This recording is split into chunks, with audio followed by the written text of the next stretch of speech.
Salutations, bricoleurs du samedi. C'était en juillet et je fais face à un ordinateur complètement démonté. Faut que je remplace la carte mère. Je sais ce que vous pensez, que ma carte mère a grillé à cause de ma réparation chétane de la fois d'avant. Eh bien non. Il y a une vis de disque dur qui s'est dévissée et qui a été faire un court-circuit. J'ai une carte mère fonctionnelle qui vient des States. Il va falloir que je l'installe. Vous regardez pile ou acide mine et on va faire ce qu'il faut. Checklist, ils ont vérifié que tout marchait. C'est Moïse qui a vérifié. Je compare les deux, elles sont identiques.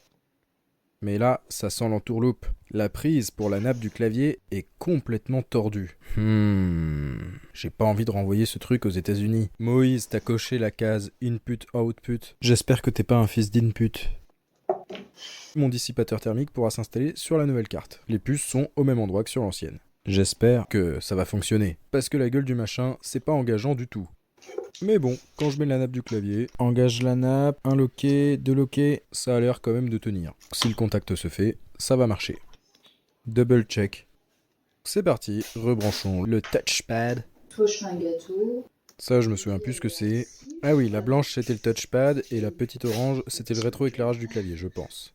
Un petit backflip, je peux remettre les vis de fixation.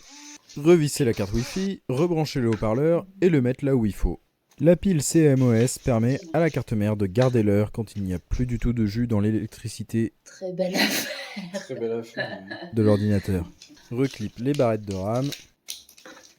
Revisse les deux disques durs. Gros warning, je veux pas qu'elle se redévisse celle-là. Maintenant, j'ai un petit peu de nettoyage à faire sur le dissipateur thermique. J'ai pris le truc que j'ai trouvé, c'était une petite cuillère Mickey. Et je nettoie mes dissipateurs. C'est Kleenex au max. Je nettoie aussi les puces. Il faut de l'alcool isopropylique, mais là j'ai pris du désinfectant pour les mains. Il va falloir que je mette des pâtes thermiques sur toutes les pièces qui sont refroidies par le dissipateur.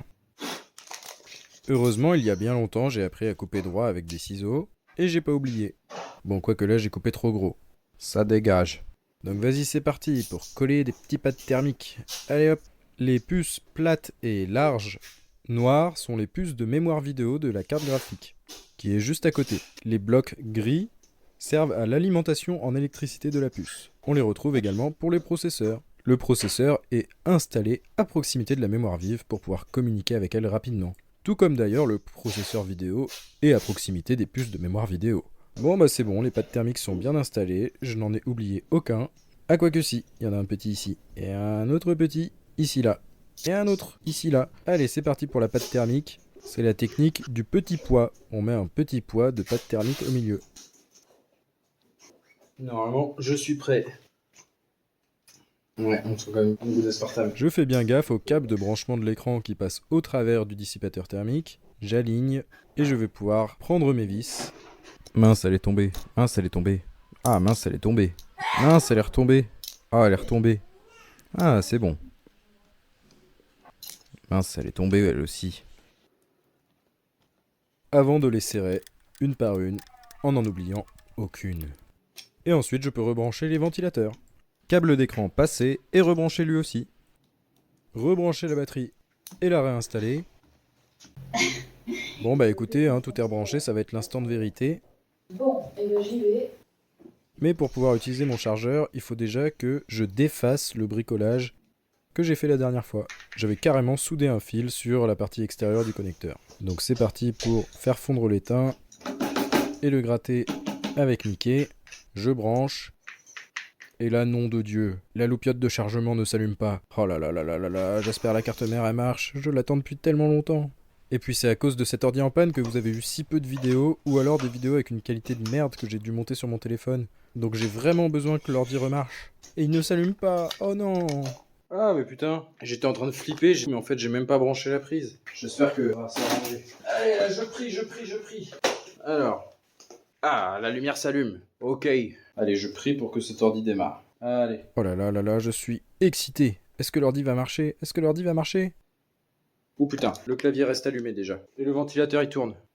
Et l'écran s'allume. J'espère que je vais récupérer toutes mes données là. Et là, Windows doit configurer les nouveaux périphériques. Préparation des périphériques. Vas-y, prépare, petite pute. Car la carte mère que j'ai trouvée en remplacement n'est pas exactement la même que celle que j'avais. J'avais un Core i7 9750H couplé à une Nvidia RTX 2060 et la nouvelle carte mère a un i5 10500H couplé à une RTX 3060. Donc normalement ça devrait pas être mal, mais putain déjà ça démarre là, je suis content. On voit que le i5 10 est quasi identique au i7 9, mais pour ce qui est de la carte graphique, rien à voir, elle est gravée 4 Nm plus fin. Elle a presque 2 fois le nombre de cœurs et elle devrait être beaucoup plus performante pour une consommation égale.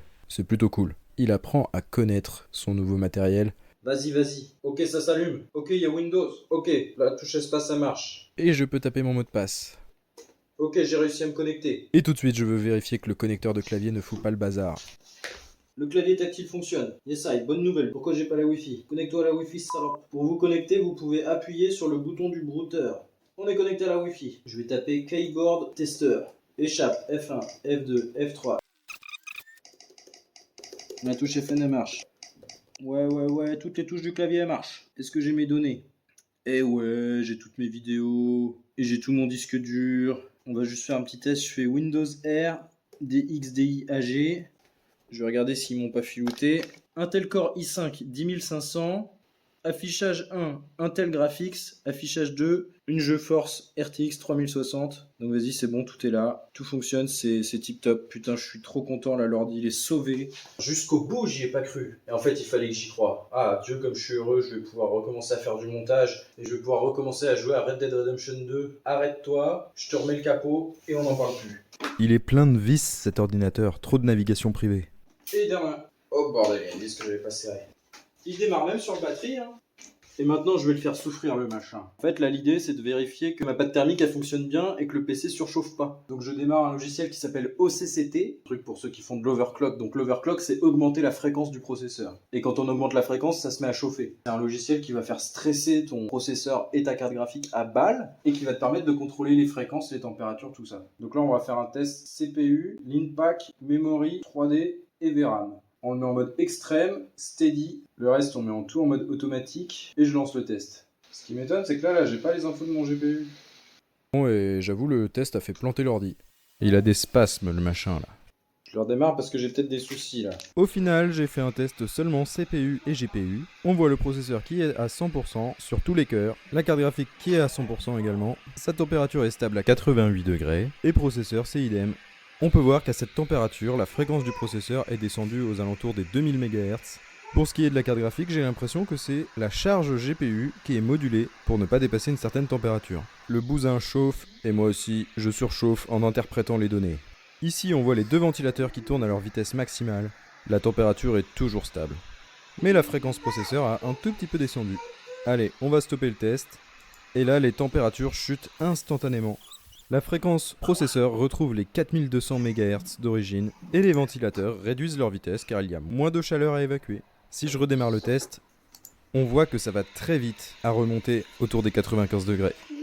De nouveau, la fréquence descend et la vitesse des ventilateurs atteint son maximum en moins d'une minute. 4 minutes dans le deuxième test, les températures sont toujours stables. Ouais, pour moi, c'est validé.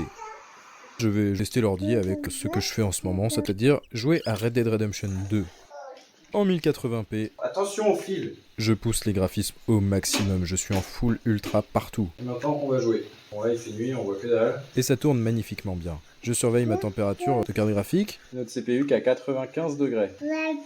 Allez, démonte le campement. Le PC devient brûlant, mais ça reste quand même dans la limite du raisonnable. Bon, bah écoutez, hein, pour moi, c'est une victoire. Hein, tout fonctionne parfaitement. Qu'est-ce que je suis content de retrouver mon ordinateur et ce bon vieux Arthur Morgan. You're a good girl. Ah, ça fait plaisir de retrouver son ordinateur qui marche. Hein. Il m'avait vraiment manqué. Hein. Ce petit ordinateur, c'est ce que j'ai de plus cher au monde. Je serais prêt à tout sacrifier pour mon ordinateur. C'est ce qu'il y a de plus important pour moi. L'humour noir de jeune papa. Allez, je vous fais la bise. Et voilà, cette réparation est approuvée.